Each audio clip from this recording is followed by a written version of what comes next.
मेरो श्रद्धेय नेता किशुनजी जसलाई मैले जति श्रद्धा गरेँ पनि कम हुन्छ। नेपालको राजनीतिले हरेक पार्टीका सच्चा राजनीतिज्ञले जति श्रद्धा गरेँ पनि कम हुन्छ।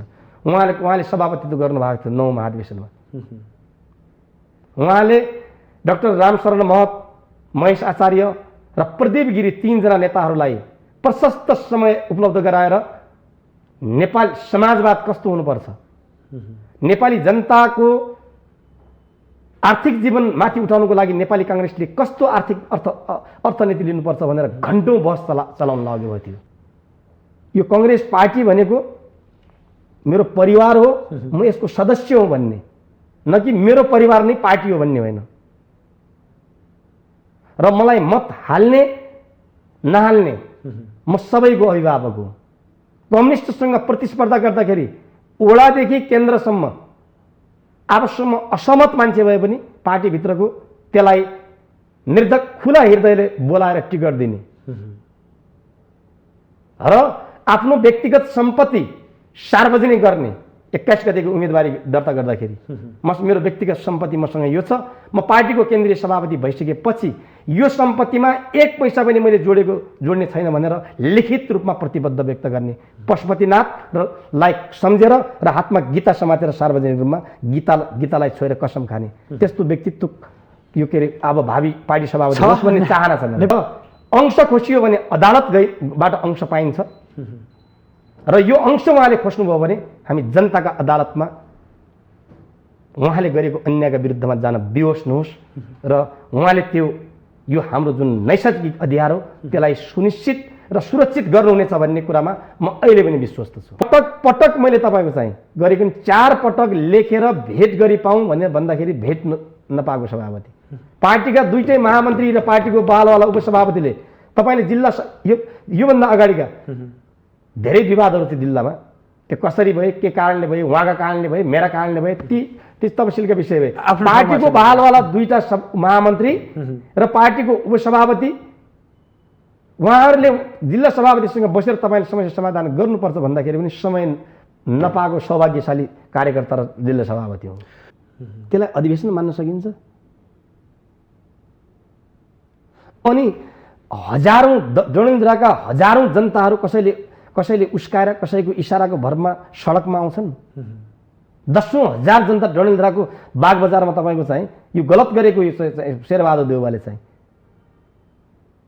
त्यो कसैको इशारामा आउँछ र हामी यति साथीहरू तपाईको मभन्दा पनि योग्य साथीहरू हुन्छ अनसनमा, जिल्ला सभापति हुने, केन्द्रीय सदस्य हुने, माननीय हुने, मन्त्री हुने क्षमता बोकेका 101 साथीहरू आउनु भएको छ। दुईटै प्रदेशका सभापति आएका छन्, दर्जनौं वडाका सभापतिहरू आएका छन्, पालिकाका सभापति आएका छन्। अनि सबै साथीहरू हामी चाहिँ निर्वाचनमा हामीले भाग नलिएर अनि कसैले हामीलाई उस्काएर हामीलाई कसैको निर्देशनमा कसैको के नकारात्मक अभिष्ट पूर्ति गर्नको लागि हामीले यी क्रियाकलापहरू गर्दाखेरि त्यो उस्काउने मान्छेलाई के फाइदा, हामीलाई के फाइदा?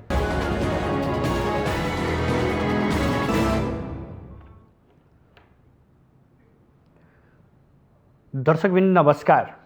आजको सन्दर्भ कार्यक्रममा यहाँहरूलाई हार्दिक स्वागत छ। म सुदर्शन आचार्य।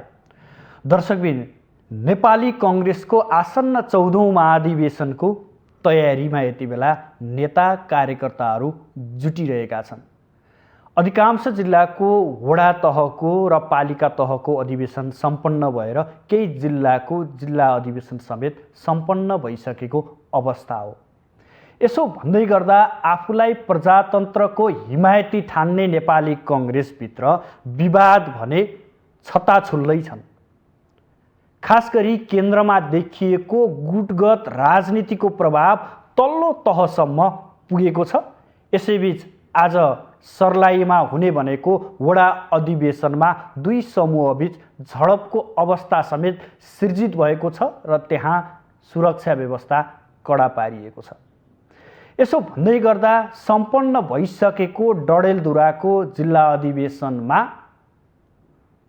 विभिन्न किसिमका विवादहरू सिर्जना भइरहेका छन्। खास गरी क्रियाशील सदस्यता वितरणदेखि नै विवाद देखिएको डडेलधुरा जिल्लामा अन्ततोगत सभापति शेरबहादुर देउवाले एकलौटी रूपमा जिल्ला अधिवेशन गरिसकेपछि त्यहाँको विवाद अझै बढी सतहमा आएको छ, जसका कारण डडेलधुराबाट नेता कार्यकर्ताहरू काठमाडौँ स्थित केन्द्रीय कार्यालयमै आएर धरना बस्नुपर्ने अवस्था सिर्जित भएको छ। सभापति देउवालाई पटक पटक विवाद समाधानका लागि आग्रह गरिए पनि उहाँले कुनै वास्ता नगरेको उहाँहरूको गुनासो छ भने खास गरी पीडितहरूले कार्तिकको 22 गते लिखित पत्र दिए पनि त्यसको बारेमा पनि कुनै सुनवाई नभएको र छलफल पनि नभएको भनेर बताइरहेका छन्। आज हामी नेपाली कङ्ग्रेसको 14औं महाधिवेशन हुँदै गर्दा देखिएका विवाद किन र केका लागि किन सिर्जित हुँदैछन् तल्लो तहमा विवाद भन्ने सम्बन्धी छलफल गर्नेछौँ र यसका लागि आज हाम्रो स्टुडियोमा हुनुहुन्छ नेपाली कङ्ग्रेस डडेलधुराका जिल्ला सभापति कर्णबहादुर मल्ल। आजका अतिथिलाई स्वागत गर्नुभन्दा पहिले हामीले डडेलधुराबाट काठमाडौँ आएर अनसन बसेका नेता कार्यकर्ता सम्बन्धी तयार पारेको एक रिपोर्ट प्रस्तुत गर्छौँ। त्यसपछि आजका अतिथिलाई हामी स्वागत गर्नेछौँ। हेर्नुहोस् एक रिपोर्ट।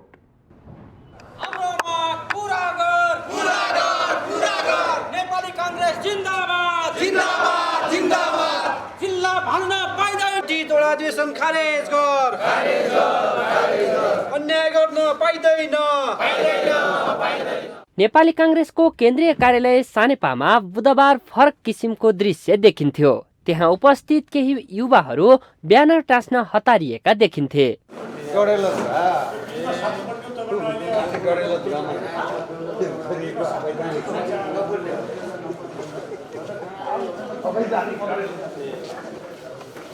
केही बेरमा एक हुल मानिस पार्टीको झण्डा सहित केन्द्रीय कार्यालय परिसरमा नारा जुलुस गर्दै छिर्छन् र आफ्नो असन्तुष्टि नारा जुलुसबाटै व्यक्त गर्न थाल्छन्। अधिवेशन खारेज गर, अन्याय गर्न पाइदैन। नेपाली काङ्ग्रेस जिन्दाबाद, अवैधानिक अधिवेशन खारेज गर, अवैधानिक अधिवेशन खारेज गर। तानाशाह मुर्दाबाद, पञ्चेहरू होसियार। अब त तपाईले पनि सही अनुमान लगाउनु भयो होला।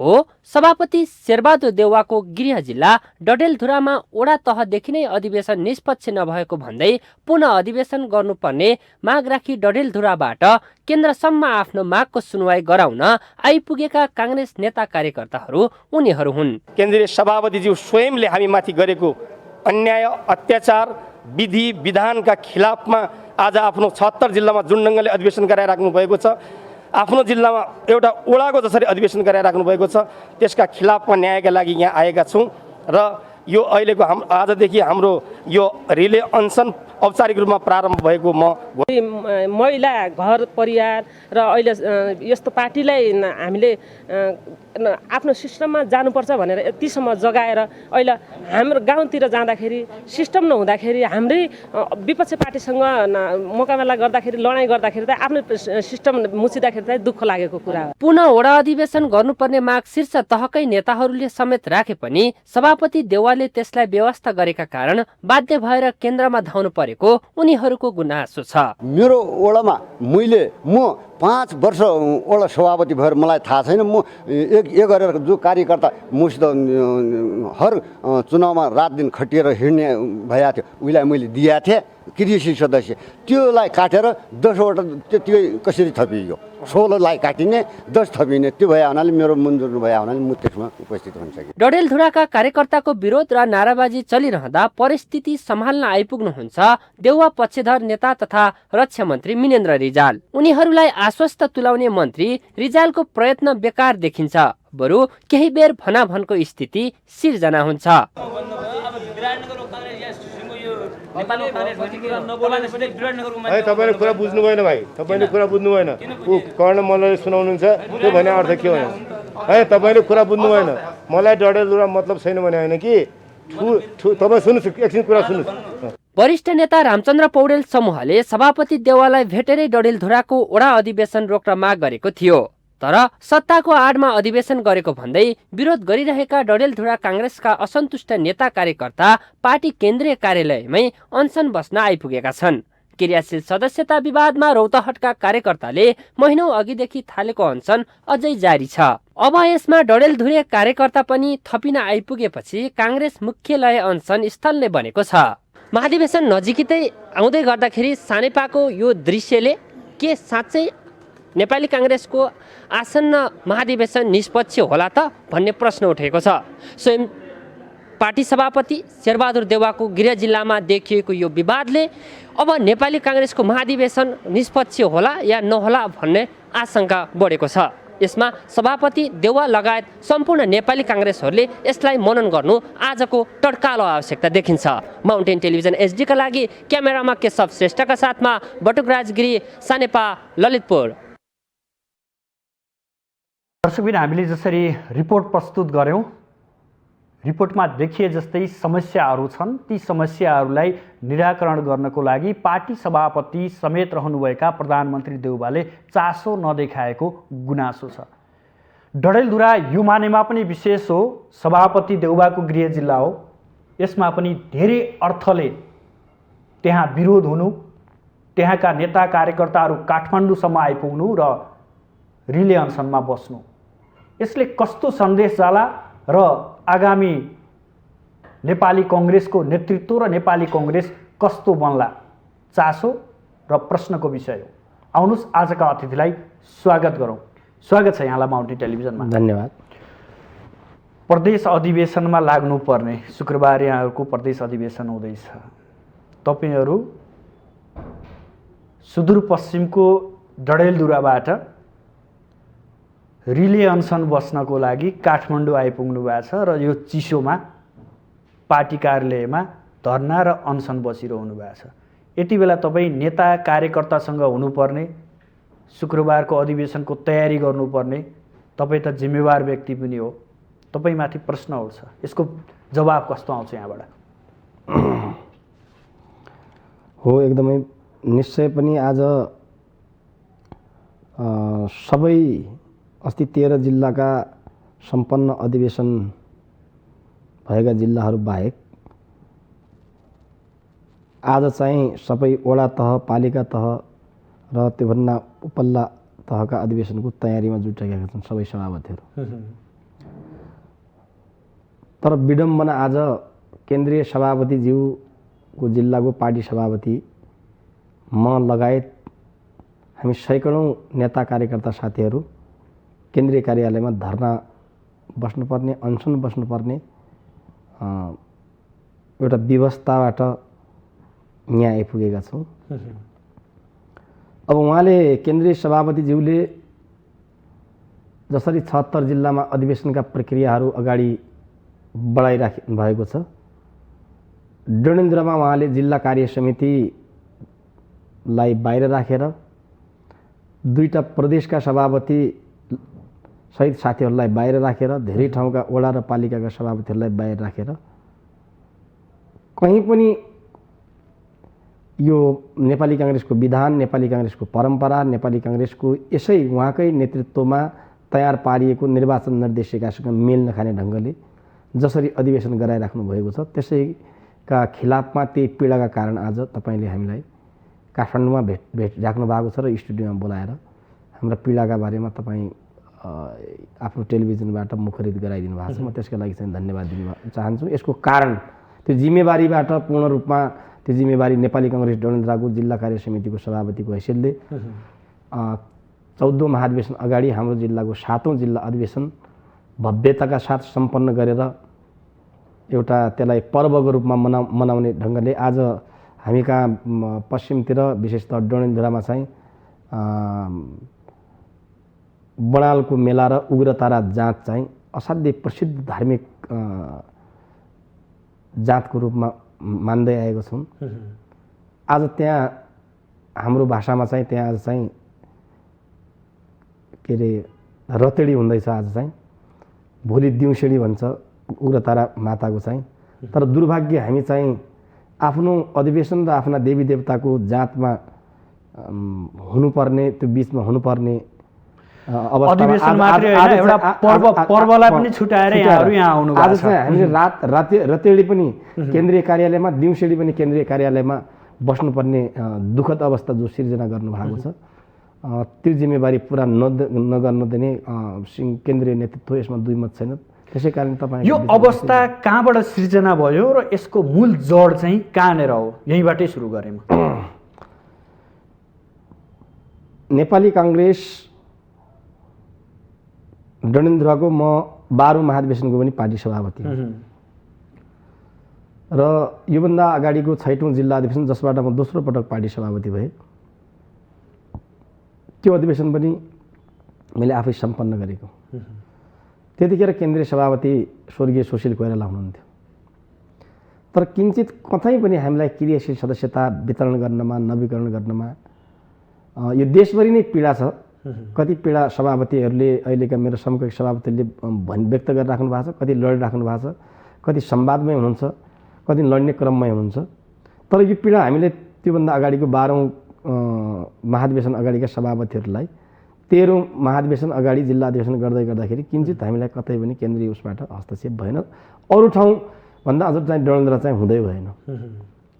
तर दुर्भाग्य आज जुन नेताको व्यक्तित्वबाट, नामबाट प्रभावित भएर म आफै 15 वर्षको उमेरदेखि राजनीतिमा होमिएको, आज झन्डै 32-33 वर्ष भयो राजनीतिमा लागेको। 2 पटक 11 वर्ष त पार्टी सभापतिकै जिम्मेवारी निर्वाह गरेको भइसक्यो त्यही जिल्लामा।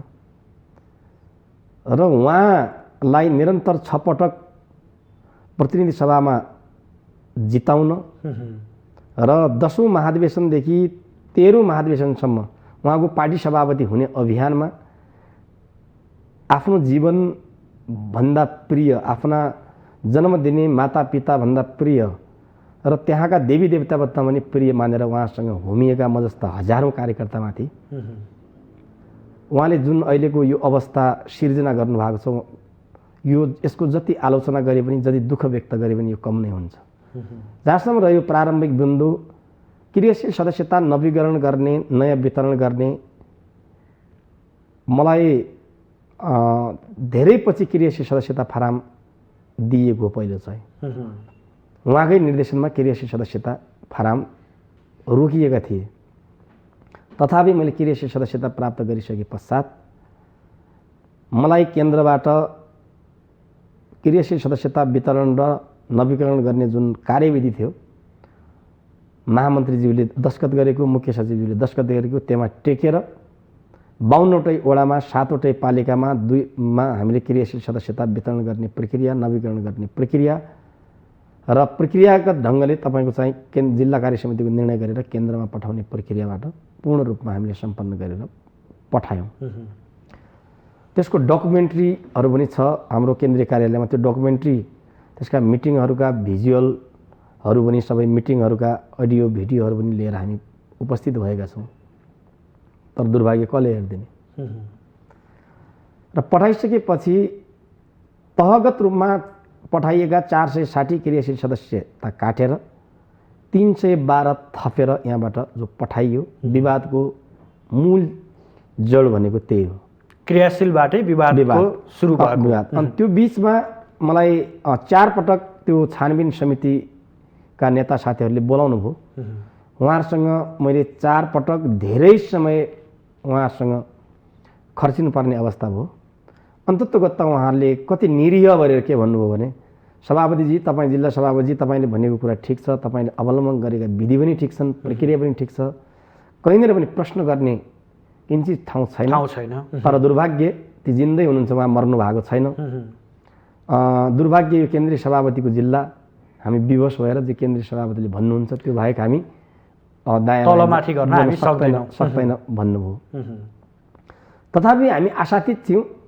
पार्टीको केन्द्रीय सभापति हुने तागत, 5 पटक मुलुकको प्रधानमन्त्री हुने तागत, 6 पटक एउटै निर्वाचन क्षेत्रबाट निरन्तर 48 सालबाट जित्ने इतिहास बनाउने मेन तागत मध्येका हामी झन्डै 50% भन्दा डडेलधुराका बढी कार्यकर्ताहरूलाई उहाँले यतिसम्म अपमान, यतिसम्म अन्याय नगर्नुहोला भन्ने हामीलाई विश्वास थियो। तर त्यो विश्वासमाथि उहाँले तुषारघात गर्नुभयो। भाद्र 20 गते मध्यरातमा मतदाता नामावली पठाइयो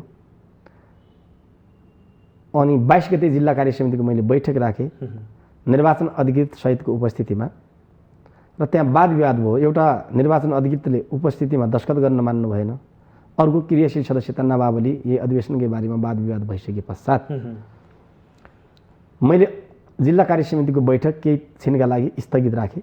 स्थगित राखेको आधा घण्टा भएको थिएन, निर्वाचन अधिकृत चाहिँ त्यहाँबाट हराउनुहुन्छ अनि पार्टी कार्यालयबाट अनि अज्ञात स्थलबाट आफ्नो व्यक्तिगत फेसबुकमा उहाँले निर्वाचनको तालिका भाद्र 25 गतेबाट सार्वजनिक गर्नुहुन्छ।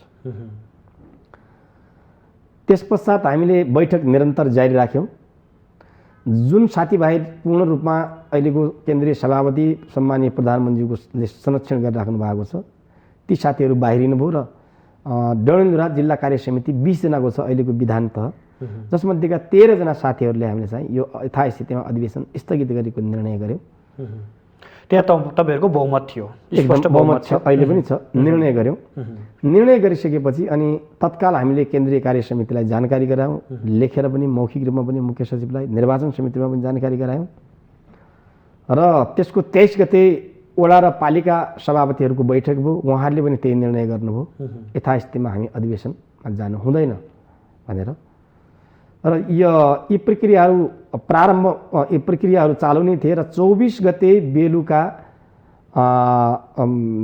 प्रमुख निर्वाचन आयुक्त महादेव यादवज्यूले मलाई नै फोन गरिकन आफै तपाईँहरूको निवेदन प्राप्त भयो, तपाईँहरूको के थप कुरा छ भने मलाई कुरा सोध्नुभयो। मैले अहिले तपाईँलाई नै निवेदन गरेका कुराहरू उहाँलाई जानकारी गराएँ। उहाँले भन्नुभयो सभापति तपाईँको सहमति बिना अधिवेशन भोलि 25 गते हुँदैन,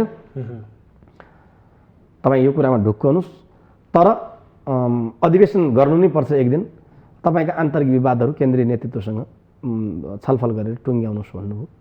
मैले हुन्छ धन्यवाद दाइ भने फोन राखेँ। त्यसको अडियो रेकर्ड पनि छ हामीसँग। अनि अचानक फेरि 24 गते मध्यरातमा सुदूरपश्चिमभरिका जनपद र सशस्त्र प्रहरी डडेलधुरा झिकाइन्छ अनि मान्छे उठेका छैनन् अनि अधिवेशनका प्रक्रियाहरू अगाडि बढाइन्छ। तपाईँ केन्द्रीय कार्यालयमा फोटोहरू हेर्न सक्नुहुन्छ, हामीसँग त्यसको भिडियोहरू पनि छन्। कुनै एउटा वडामा उहाँले 6 जना क्रियाशील सदस्य 25 जना पुलिस लगाएर अधिवेशन गर्नुभएको छ, जबकि हरेक वडाबाट न्यूनतम 16 जना त प्रतिनिधि नै आउनुपर्दछ भने 6 जनामा कसरी अधिवेशन गराउनु भयो होला? त्यो वैध होला कि अवैध होला? एउटा नेपाली काङ्ग्रेसको अधिवेशनको वर्तमान प्रक्रिया बुझेको सामान्यभन्दा सामान्य काङ्ग्रेसले र यो अधिवेशनलाई चासोपूर्वक हेरेको हरेक राजनीतिक विश्लेषकले बुझ्ने कुरा हो।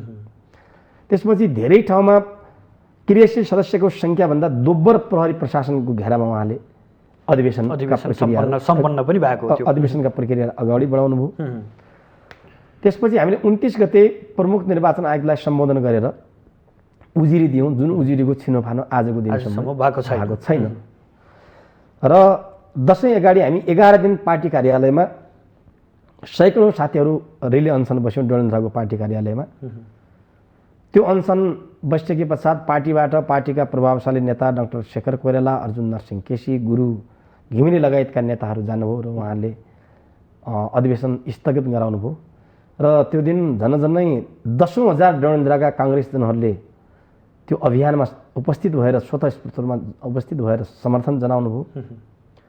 र फेरि पनि हामीले कार्तिक 22 गतेको दिन फेरि जिल्ला कार्य समितिको बैठक राखेर केन्द्रीय सभापतिज्यूलाई सम्बोधन गरेर हामीले आग्रह गऱ्यौँ र उहाँका सचिवहरूलाई, पार्टीका पनि प्रधानमन्त्री कार्यालय सचिवलाई पनि मैले आफै फोन गरिकन तपाईँहरू चाहिँ वडा र पालिकाको अधिवेशन यसरी देशभरि एक ढङ्गले भइराखेको छ, यहाँ एक ढङ्गले गराइराख्नु भएको छ, यो अवैध हो, यो अवैधानिक हो, यो अधिवेशनै होइन र हामीभित्र भएका विवादहरूलाई समाधान गरेर वैधानिक अधिवेशनका प्रक्रियाहरू अगाडि बढाइनुपर्छ भनेर हामीले निर्वाचन समितिमा उजुरी दिएका छौँ।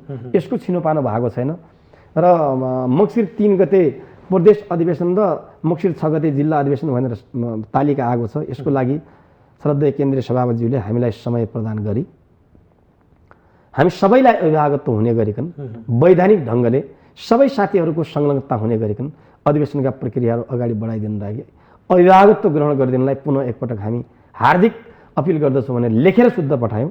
त्यसको कुनै पनि सुनवाई भएन र 27 गते मैले केन्द्रीय कार्यालयमा केही पत्रकार साथीहरूलाई बोलाएर यही सञ्चारको माध्यमबाट यी कुराहरू सार्वजनिक पनि गरेँ। कुनै पनि सुनवाई नभइसके पश्चात हामी जिल्लाबाट आज हेर्नुहोस्, मैले फेरि पनि भने धार्मिक रूपमा असाध्यै महत्त्वपूर्ण चाडपर्वहरू हाम्रो डडेलधुरामा भइराखेका छन्। ती चाडपर्वहरू छोडेर आज नेपाली काङ्ग्रेसको जीवनमा म त 32 वर्ष भयो, झन्डै 62 वर्ष, 63 वर्ष, 50 वर्ष, 40 वर्ष, 45 वर्ष काङ्ग्रेसकै जीवन बिताएका अभिभावकहरू शुद्धदेखि लिएर 20-22 वर्षका युवा यतिदेखि लिएर यो डडेलधुराबाट यो जाडोमा काठमाडौँ आएर केन्द्रीय कार्यालयमा अनसन बस्न कति विवश भएका छौँ। यही हो हाम्रो अहिलेसम्मको श्रृङ्खला। हजुर, तपाईँले सरस सबै श्रृङ्खला बताउँदै गर्दा क्रियाशील विवादबाट देखिएको श्रृङ्खला यहाँसम्म आइपुग्यो। तपाईँले भन्नुभयो के नेतृत्व बिहान कि सभापतिकै दोष देखाउनु भयो यहाँले। त्यो भन्दै गर्दा कतै कतै हाम्रो पनि कमजोरी थियो कि उहाँले हामीभन्दा अलि परको व्यक्तिलाई पत्याइदिनु भयो, हाम्रा पनि केही कमजोरी थिए, हामीले पनि सुधार्नु पर्ने थियो कि त्यतातर्फ यहाँहरूको ध्यान गएन? ठिक छ, हामी त्यसमा हामीबाट केही कमी कमजोरी भयो होला, ती चिजहरू पनि म स्वीकार्छु। तर उहाँ अभिभावक हो नि, होइन र? उहाँ आज सिङ्गो देशको अभिभावक हुनुहुन्छ, प्रधानमन्त्रीको हैसियतले, पार्टी सभापतिको हैसियतले सिङ्गो पार्टीको अभिभावक हुनुहुन्छ। हामीबाट कुनै कमी कमजोरी भए पनि त्यो हामीबाट सुधार गरेर लाउने जिम्मेवारी पनि उहाँको होइन। हामीले उहाँसँग रिसाउनु पाइन्छ, उहाँसँग माग्न पाइन्छ, उहाँसँग प्रश्न गर्न पाइन्छ, उहाँसँग प्रश्न सोध्न पाइन्छ। तर यी सबै चिजको जवाबदेहिता भएको व्यक्तित्व, त्यो जिम्मेवारीमा उहाँ हुनुहुन्न। हिजो 10औं महाधिवेशनमा काठमाडौँको बिजुली बजारमा उहाँले पहिलो सभापतिको उम्मेदवारी घोषणा गर्नुभयो पोखराको। त्यो उम्मेदवारी घोषणा गर्ने कार्यक्रमको ताँजो गर्ने एउटा अभिन्न र महत्त्वपूर्ण र सम्भवतः 2-3वटा उहाँका सहयोगी कार्यकर्ता मध्येको एउटा कार्यकर्ता हो म कर्णबहादुर मल्ल। त्यो बिचमा 10औँदेखि 13औँसम्म आउँदै गर्दाखेरिमा सभापति हुँदै गर्दाखेरिसम्म उहाँबाट मैले कति माया पाएँ, कति पीडा पाएँ, ती लेखाजोखाका विषय होलान्। ती आवश्यकता आयो भने तपाईँहरू जस्ता साथीहरूले सम्झिनुभयो, ती पनि साथ भन्नुला म तपाईँको चाहिँ यो के अरे सञ्चारको माध्यमबाट। तर निरन्तर उहाँलाई कहिल्यै छोडेन पार्टीको सभापतिको जिम्मेवारीमा पुगाउनुको लागि।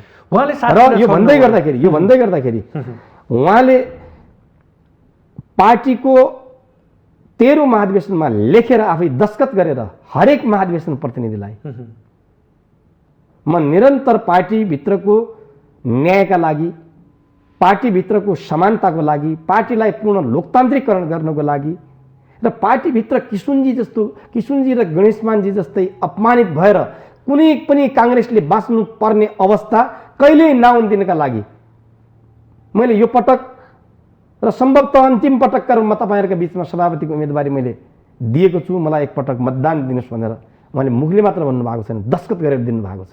तर आज दुर्भाग्य त्यो अभियान प्रमाण पनि छ, हरेक महाधिवेशन प्रतिनिधिसँग छ, मसँग मात्र कहाँ हो, हरेक महाधिवेशन प्रतिनिधिसँग लेखेर दस्तखत गरेर। तर दुर्भाग्य त्यो अभियानमा निरन्तर सहयोग गरेको एउटा उहाँको अब्बल दर्जाको कार्यकर्ता, उहाँकै जिल्लाको पार्टी सभापतिले आज चाहिँ यति वेदनाका साथ तपाईँहरूका अगाडि उहाँले जुन गरिराख्नु भएको, हामीमाथि गरिराख्नु भएको क्रूर, योभन्दा क्रूर केही पनि हुन सक्दैन पार्टीको राजनीतिमा। यहाँ सुन्नुहोस्, जुन पार्टी हरेकका न्यायका लागि लडेको पार्टी हो, हरेकका स्वतन्त्रताका लागि लडेको पार्टी हो, जुन पार्टीले हरेक सङ्घर्षलाई आन्दोलनबाट, क्रान्तिबाट र संवादबाट तपाईँको समाधान गरेको 5-5वटा उदाहरण छन् नेपाली जनताका अगाडि। त्यो पार्टीको आफ्नो अभिभावक, आफ्नो सभापतिबाट आज जिल्ला सभापति लगायतका सैकडौँ नेता साथीहरू चाहिँ आज अपमानित हुनुपर्ने, न्याय नपाउनुपर्ने अवस्था छ। योभन्दा दुर्भाग्यपूर्ण अवस्था के हो? तपाईँहरूलाई तिरस्कार गर्नुपर्ने कारण के हो? यो पनि त यहाँहरूले बुझ्नुभयो होला नि। त्यो कारण उहाँले भनिदिनु भएको भए धेरै साथीहरूले यो कुराहरू सोध्नुहुन्छ, धेरै जिज्ञासा राख्नुहुन्छ। तपाईँ यो प्रश्नको जवाब उहाँले प्रस्ट्याइदिनु भयो भनेपछि कहीँ हामी चुकेका छौँ कि, कहीँ धेरै ठुलो हामीले अपराध गऱ्यौँ कि, उहाँलाई निरन्तर भोट मागेर, निरन्तर भोट हालेर, म फेरि पनि भन्छु हामीले आफ्नो जन्मदिन डडेलधुराका, म मात्र भने डडेलधुराका सैकडौँ कार्यकर्ताहरूले सबैभन्दा प्रिय शेरबहादुर देउवालाई नै मानेर 30 वर्ष 40 वर्ष 50 वर्ष 60 वर्षको राजनीतिक जीवनको लगानी दिएका छन्। तर दुर्भाग्य मबाट कुनै गल्ती भएको छ अथवा अनसनमा आएका साथीहरूबाट कुनै गल्ती भएको छ भने त्यो उहाँले भनिदिनु भयो भने म सार्वजनिक रूपमा त्यसका लागि क्षमा याचना माफी माग्न पनि तयार छु। तर भन्न दिनु पर्यो नि तपाईँबाट यो गल्ती गर्नुभयो। गुट पो परिवर्तन गर्नुभयो कि? गुट परिवर्तन मत हालेर मात्र हुन्छ, मत हालेर हुन्छ। मैले 13औं महाधिवेशनसम्म मैले फेरि पनि यहाँलाई निवेदन गरेँ, 10औं महाधिवेशनदेखि 13औं महाधिवेशनसम्म उहाँको प्रस्तावक मात्र बसेन, उहाँलाई भोट मात्र हालेन, उहाँको हरेक चिजको व्यवस्थापकीय पक्षदेखि लिएर उहाँलाई भोट हालाउनेसम्मको एउटा अब्बल दर्जाको कार्यकर्ताको रूपमा मैले आफूलाई उभ्याएँ र 14औं महाधिवेशन आएको छैन भने 14औं महाधिवेशनमा त मलाई भागी नलिने ढङ्गको वातावरण उहाँले ल्याउनु भएको छ। र म एउटा कुरा तपाईँलाई अर्को भन्छु, ल मैले धेरै ठुलो उहाँलाई 13औं महाधिवेशनमा सहयोग गरेर मैले राम्रो काम गरिनँ अथवा गरिसकेपछि उहाँको अर्को राजनीतिक अभिष्ट पुरा गर्नको लागि म उहाँको असल सहयोगीको रूपमा आफूलाई उभ्याउन सकिनँ। म आज एउटा कुरा तपाईँको यो माउन्टेन टेलिभिजनबाट के सार्वजनिक रूपमा भन्न चाहन्छु भने उहाँले मलाई महाधिवेशनमा नै भाग नलिदिने म पार्टीको जिल्ला सभापति कर्णबहादुर मल्ललाई 14औं महाधिवेशनमा भाग नलिदिने गरिकन बाँकी सम्पूर्ण प्रक्रियाहरू विधि विधान पद्धति प्रक्रियागत ढङ्गले र सबै साथीहरूलाई वडा तहदेखि जिल्ला तह र महाधिवेशनसम्म ल्याउनको लागि उहाँ समावेश गर्ने र सबैलाई अभिभावकत्व दिने बाँकी सबैलाई अभिभावकत्व दिने ढङ्गको उहाँले कुरा हेर्दै अगाडि उठिन्छ भने त्यसलाई पनि म 100% स्वीकार गर्न तयार छु। ल यो मान्न तयार म मान्न तयार छु। ल यो भन्दै गर्दा तपाईँको सभापतिसँग छलफल टेलिफोन वार्ता केही भएको छ कि छैन? मैले यसका बारेमा धेरै किन समय तपाईँ लिनुहुन्छ, मैले अघि निवेदन गरिसकेँ त। कस्तो जिल्ला सभापति होला म यहाँ सुन्नुहोस्, जसले पार्टीको अहिले होइन पटक पटक मैले तपाईँको चाहिँ गरिकन 4 पटक लेखेर भेट गरी पाऊँ भनेर भन्दाखेरि भेट नपाएको सभापति, पार्टीका दुईटै महामन्त्री र पार्टीको बालवाला उपसभापतिले तपाईँले जिल्ला योभन्दा अगाडिका धेरै विवादहरू थियो जिल्लामा, त्यो कसरी भयो, के कारणले भयो, उहाँका कारणले भयो, मेरा कारणले भयो, ती तफसिलका विषय भयो। पार्टीको बालवाला दुईटा महामन्त्री र पार्टीको उपसभापति उहाँहरूले जिल्ला सभापतिसँग बसेर तपाईँले समस्या समाधान गर्नुपर्छ भन्दाखेरि पनि समय नपाएको सौभाग्यशाली कार्यकर्ता र जिल्ला सभापति हुँ। कसरी चलाइरहनु भएको छ उसो भए पार्टी जिल्लामा? जिल्लामा त म पार्टीको सभापतिले मलाई विधानले दिएको जिम्मेवारी जुन छ त्यो अनुसार मैले पार्टी जस्तो पार्टी म बनाउला भनेर जुन कल्पना गरिकन जुन सपना बोकेर जुन योजनाका साथ 67 मा पहिलो पटक सभापतिको उम्मेदवारी दिएको थिए, जसरी मलाई त्यहाँका कार्यकर्ताहरूले श्रद्धेय नेता शेरबहादुर देउवाले नचाहँदै पनि यसलाई सभापति बनाउनु हुन्न, यसलाई भोट दिनुहुन्न भन्दा पनि जसरी मलाई माया गरे, जस्तो ढङ्गले म काङ्ग्रेस साँच्चीकै देशभरिको एउटा नमुना काङ्ग्रेस राजनीतिमा चाहिँ सेवाका लागि राजनीति गर्नुपर्छ भनेर नेपाली काङ्ग्रेस डडेलधुराको सिङ्गो सङ्गठन डडेलधुराका जनताप्रतिको सेवाभावबाट ओतप्रोत भएको र व्यवहार त काङ्ग्रेसका हरेक कार्यकर्ता जनताको गरिब दुखी पीडामा परेका, रोगको पीडामा परेका, भोकको पीडामा परेका, विपदमा परेका, अशिक्षाको पीडामा रहेका, अभावको पीडामा रहेका, हाम्रो समाजको गाउँ स्तरमा असाध्यै तपाईँको चाहिँ मदिरा र यो जुवा तासबाट त्यहाँका बालबालिकाहरू महिलाहरू धेरै पीडामा छन्। आजको दिन पनि यहाँ सुन्नुहोस्, त्यो पीडाबाट मुक्त गर्ने अभियान्ताका रूपमा मैले जसरी नेपाली काङ्ग्रेसका हरेक इमान्दार कार्यकर्तालाई स्थापित गराउँला भनेर मैले जुन सपना बोकेर जुन योजनाका साथ गएको थिएँ त्यो चाहिँ अधुरो नै रह्यो। त्यसमा म चाहिँ असाध्यै के भन्छ पश्चातापमा छु। बाँकी मैले डडेलधुराका जनताप्रति काङ्ग्रेसलाई कम्युनिस्टका अगाडि चाहिँ सशक्त रूपमा पार्टी चाहिँ उभ्याउने र दुईटै निर्वाचन उहाँ 64 मा 1300 मतले जित्नु भयो, त्यतिखेरको चुनाव प्रचार प्रसार समितिको संयोजक पनि मै उहाँको, र मैले 67 मा सभापति भइसकेपछि पहिलो पटक डडेलधुराको उसमा सार्वजनिकमा घोषणा गरेको थिएँ, हाम्रो पार्टीको नेता शेरबहादुर देउवा 64 मा जति मत 100ले जित्नु भएको छ, म अब आउने निर्वाचनमा त्यति हजारले नै चुनाव जिताउने काङ्ग्रेस बनाउँछु भनेको थिएँ। इमान्दार साथीहरू, क्रियाशील साथीहरू जो आज बहुसङ्ख्यक साथीहरू आज अनसनमा छन्, तिनी साथीहरूकै मेहनतको बलमा हामीले चाहिँ 70 मा देशको सबैभन्दा बढी मतमतान्तरले निर्वाचन जित्ने नेताका रूपमा सामान्य ज्ञानमा पनि लेखिएको छ बनाउने काङ्ग्रेस बनाए। क्याम्पसहरू जम्मै अखिलको कब्जामा थिए, तीमा नेविसङ्घका झन्डा फरफराएर सोभियु जिताउन सफल भयौँ र जिल्ला विकास समिति 54 मा तपाईँको चाहिँ एमाले कब्जा गरेको थियो। 74 को निर्वाचनमा निर्वाचन ताकाका पीडाहरू हाम्रा अलग छन् 74 का, तर पनि त्यसै सङ्गठनको बलमा चाहिँ 74 मा जिल्ला समन्वय समिति निर्विरोध जिल्ला समन्वय समिति काङ्ग्रेसले नेतृत्व लिने अवस्थाको काङ्ग्रेसको सिर्जना गर्यौँ र छैटौँ पटक 74 मा छैटौँ पटक शेरबहादुर देउवाज्यू धेरै मतमतान्तरले चुनाव जित्ने काङ्ग्रेसको आधार स्तम्भहरू तयार गर्यौँ र विकासका जति कार्यहरू छन्, जति अवरुद्ध भएका थिए द्वन्द्वका कारणले, ती विकासका कारण पनि उहाँकै ताकतले हामी सिङ्गो काङ्ग्रेसलाई क्रियाशील बनाएर विकासका अवरुद्ध भएका कार्यहरू पनि प्रारम्भ गर्यौँ र सामाजिक जागरण, मैले अघि नै भने समाज आज त दुर्व्यसनले पनि ग्रस्त भइराखेको छ। युवा युवतीहरू दुर्व्यसनसँग पनि जोडिराखेका छन्। यसलाई एउटा ठुलो एउटा आन्दोलनकोमा लैजाने प्रारूपहरू हामीले तयार गर्यौँ र मल्लजी मैले नेपाली काङ्ग्रेस पार्टीको जिल्ला कार्य समितिको सभापति भइसके पश्चात जुन वातावरण मैले अभिभावकबाट पाउनु पर्थ्यो त्यो चाहिँ मैले कहिल्यै पनि पाएन। तर कार्यकर्ताको जुन माया साथ जुन पाएँ त्यसलाई मैले पूर्ण रूपमा डडेलधुराका जनता, डडेलधुराको समाज, डडेलधुराको भूगोल, त्यो भूमिप्रति पूर्ण रूपमा समर्पित भएर सेवाभावले नै म आफू चाहिँ क्रियाशील रहेँ भन्ने कुरामा म कहीँनिर दुविधा छैन। हजुर, तपाईँले यसो भन्दै गर्दा हामीले देउवा पक्षकै नेतासँग राय लिने प्रयास गरेका थियौँ। यहाँ के सङ्केत पनि गरिएको छ भने वर्तमान सभापति फेरि 14औं महाधिवेशनमा पनि दोहोरिनको लागि आकाङ्क्षा देखाइरहनु भएको छ। यसमा उहाँकै गृह जिल्लाबाट इतर समूहलाई उचालेर विरोध गराउन सकियो भने, देखाउन सकियो भने उहाँलाई कमजोर बनाउन सकिन्छ। यो मनसायका लागि पनि उहाँहरू काठमाडौँमा आएर रिले अनसनमा बसिरहनु भएको छ भन्ने किसिमका प्रतिक्रिया पनि आएका छन्। यो सत्य हो? त्यो कुरा 100% गलत कुरा हो। तपाईँको आज मैले अघि नै भने, आज जिल्ला कार्य नेपाल अधिराज्यमा जुन प्रक्रियाबाट डडेलधुरामा अधिवेशन भइराखेको छ, उहाँहरू गराइराख्नु भएको छ, त्यसरी कुनै पनि ठाउँमा अधिवेशन भएको दृष्टान्त देख्नुहुन्छ? त्यसलाई अधिवेशन मान्न सकिन्छ? अनि हजारौँ डडेलधुराका हजारौँ जनताहरू कसैले उस्काएर कसैको इसाराको भरमा सडकमा आउँछन्। 10,000 जनता डडेलधुराको बाग बजारमा तपाईँको चाहिँ यो गलत गरेको यो शेरबहादुर देउवाले चाहिँ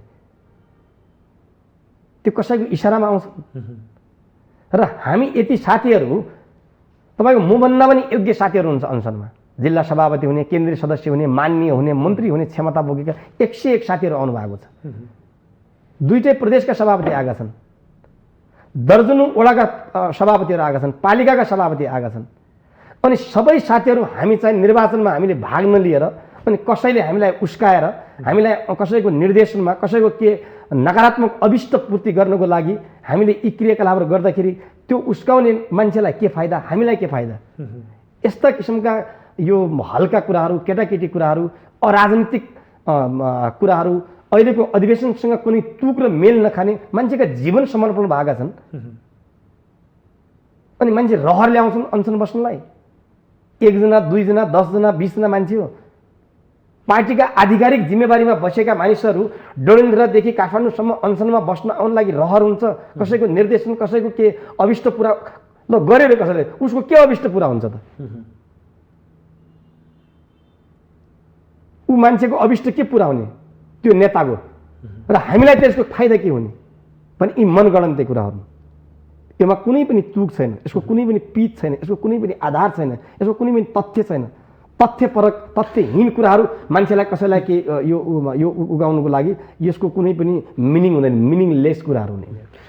यसो भन्दै गर्दा यहाँहरूले पक्कै पनि नराम्रो किसिमको म्यासेज त देशभरि नै जान्छ। किनभने कङ्ग्रेसमा सभापतिकै जिल्लाबाट महाधिवेशनको सङ्घारमा यत्रो ठुलो विवाद र यति धेरै असन्तुष्टि किन व्यक्त भयो? कि लामो समयसम्म देउवाले त्यहाँबाट नेतृत्व गर्नुभयो, त्यसपछि हाम्रो अझै पनि पालो आउँदैन कि भन्ने मनसायले पो यहाँहरू लागिरहनु भएको छ कि? त्यो यस्तो हेर्नुहोस्, त्योमा उहाँ अझै 10-20 वर्ष उहाँ डडेलधुराबाट जितिराखुन्। उहाँ अझ 14औं महाधिवेशन, अघि तपाईँ भन्दै हुनुहुन्थ्यो 14औं महाधिवेशन सभापति हुन इच्छुक हुनुहुन्छ, उहाँ 14औं महाधिवेशन सभापति हुन्। अझ उहाँले आफै भन्नुभएको छ मलाई 7 चोटि ज्योतिषले प्रधानमन्त्री हुनु भन्ने भनेको छ भनेर। भविष्यवाणी गरेको छ भनेर त्यो भविष्यवाणी पुरा होस्, उहाँको भाग्यमा उहाँ प्राप्त गरौँ। उहाँसँगको हाम्रो कुनै प्रतिस्पर्धा पनि छैन। देउबा अझै पनि जानुभयो नि यहाँहरूको साथ सहयोग चाहिँ रहन्छ। उहाँहरूसँग हाम्रो कुनै किसिमको पनि ईर्ष्या छैन। उहाँलाई के को साथ सहयोग छैन। अब जसलाई उहाँले हामीलाई अभिभावकत्व अझै पनि उहाँले अभिभावकत्व दिनु होला भन्ने आशा छ। यो पीडामा कार्यकर्ताहरूले उहाँले सडकमा निकालेर अनसनमा लगेर भोलि आमरण अनसन पर्नुपर्ने, मृत्युवरण गर्नुपर्ने लागि पनि हामी तयार छौँ भनेर साथीहरू आछन्। तपाईँहरू बुझ्नुहोस् न के अरे केन्द्रीय कार्यालयमा गएर। अनि त्यो अवस्थाबाट उहाँले चाहिँ अभिभावकत्व दिनु भएन भने अनि उहाँलाई त हाम्रो साथको के आवश्यकता रह्यो र? अब के आवश्यकता रह्यो र? हाम्रो साथ सहयोगको के आवश्यकता रह्यो? यो सबै गुट पार्टीभित्र देखिएको गुटगल प्रवृत्तिको कारण होइन त? यो त स्वीकार हुन्छ नि। होइन, म डडेलधुराको केसलाई म स्वीकार्दैन, किनभने डडेलधुरामा गुटै थिएन। उहाँले गुट बनाउनु भयो, आज एउटा गुटको अधिवेशन गराइराख्नु भएको छ। अब होला गुट, अब हुने सम्भावना छ, अब हुन्छ। अब म फरक प्रसङ्ग, मक्सिरभित्र अधिवेशन सम्पन्नै गर्नुपर्ने बाध्यता छ। विवाद छन् अझै पनि, डडेलधुरामा पनि छन्, अन्य जिल्लाहरूमा पनि केही विवादहरू छन्। यो भन्दै गर्दा अबको कङ्ग्रेस नेतृत्व कस्तो आउनुपर्छ, यही हिसाबले कङ्ग्रेस जाने हो भने आगामी दिनमा कङ्ग्रेसलाई खोज्नुपर्ने अवस्था आउँछ। तपाईँहरू जस्ता जिल्लाबाट पार्टीको सङ्गठन गरेका, पार्टीमा काम गरेका व्यक्तिहरूले अब केन्द्रीय नेतृत्व कस्तो खोज्नु भएको छ र कस्तो आउनुपर्छ? अब पहिले त यो 76मा हुनुपर्ने महाधिवेशन 78मा आयो। यो किन आयो? यो हरेक महाधिवेशन प्रतिनिधिले सोच्नु हुनेछ भन्ने मेरो सबै महाधिवेशन सोच्नु हुनेछ, सोच्नु पनि हुनेछ, सोच्नु हुनेछ भन्ने मलाई चाहिँ के छ भने विश्वास छ। काङ्ग्रेस यति दुर्बल किन भयो? यो दोस्रो प्रश्न हरेक काङ्ग्रेसका अगाडि छ। आज काङ्ग्रेसमा यति ठुलो व्यथिति किन भित्रियो? यो तेस्रो प्रश्न हरेक काङ्ग्रेसका अगाडि छ आज। र कङ्ग्रेस पहिलोपटक इतिहासमा सम्भवतः 9औं महाधिवेशनदेखिको महाधिवेशन प्रतिनिधि हो म भने 9बाट महाधिवेशनमा भाग लिँदैछु। यहाँ सुन्नुहोस्, डडेलधुराका काङ्ग्रेसको आशीर्वादले, नेताको आशीर्वादले होइन, फेरि कार्यकर्ताको आशीर्वाद, एकदम कार्यकर्ताको आशीर्वादले। कुनै पनि नेताले मलाई भन्न सक्दैन कर्णबहादुर मल्लमा मेरो यो लगानी छ 9बाट भाग लिनुको लागि, 10औँबाट भाग लिनु। 11औं महाधिवेशनमा तपाईँलाई सब प्रसङ्ग आइहाल्यो। दुईटा पार्टी खुले। अहिलेको पार्टी सभापति श्रद्धेय शेरबहादुर देउवाज्यूको पार्टी नेपाली काङ्ग्रेस प्रजातान्त्रिक बनाउनुको लागि, त्यो गठन गर्नको लागि उहाँले 10 जना मान्छेको सूची बनाउनु भयो भने त्यो 10 जना मान्छेभित्र पर्ने कार्यकर्ता हुनु। तर यसरी नै जिल्ला अधिवेशन, नेपाली काङ्ग्रेस प्रजातान्त्रिकको जिल्ला अधिवेशनको पूर्व सन्ध्यमा उहाँले मलाई 2 वर्षका लागि साधारण सदस्यत्व निलम्बन गरिदिनु भयो। त्यो पनि सय मैले यहाँ सुन्नुहोस्। त्यसरी यस्तो अधिवेशन 9 देखि तथापि यस्तो अधिवेशन 14औँसम्म आउँदाखेरि कहिले देखिन। अब त सिधै 21 गते उम्मेदवारी दर्ता, कति 24 गतेबाट भोटिङ। कुनै नेपाली काङ्ग्रेसको वर्तमान अवस्थामा नेपाली काङ्ग्रेसले कम्युनिस्टका बारेमा के दृष्टिकोण बनाउने, यत्रो हिन्दू धर्मको यत्रो ठुलो एजेन्डा उठाएको छ, यसका बारेमा कङ्ग्रेसको दृष्टिकोण के हो? संहिता बारेमा यति ठुलो वितृष्णा छ। म प्रदेशको मान्य हो, महाकाली अञ्चलबाट 74मा जितेको एउटा मात्र मान्य हो प्रदेश सभाको। केन्द्रमा श्रद्धेय नेता शेरबहादुर देउवाले जित्नुभयो, प्रदेशमा म जितेको छु। तर यी प्रदेशका बारेमा आज आम गुनासो छ, यसको बारेमा कङ्ग्रेसको दृष्टिकोण के हुने? यत्रो ठुलो बेरोजगारी छ, यो बेरोजगारीका बारेमा कङ्ग्रेसको दृष्टिकोण के हुने? मुलुकको अर्थतन्त्रको बारेमा कङ्ग्रेसको दृष्टिकोण के हुने? आज दुईटा यत्र ठुला शक्ति राष्ट्रहरूको सँगको सम्बन्ध चिसिएको छ, परराष्ट्र सम्बन्धको बारेमा कङ्ग्रेसको दृष्टिकोण के हुने भने केही पनि छलफल नगर्ने, सिधै नेतृत्व चयन गर्ने प्रक्रियामा गएको छ। कम्तीमा 9 देखि यहाँसम्म पुग्दै गर्दाखेरि मैले 11औँमा भाग लिन पाएन उहाँको अनुकम्पाले, 14औँमा पनि सम्भवतः उहाँको यो असीम अनुकम्पालेमा भाग लिन पाउँदैन होला। तर नीतिमा हरेक ठाउँमा बहस भएको थिएन।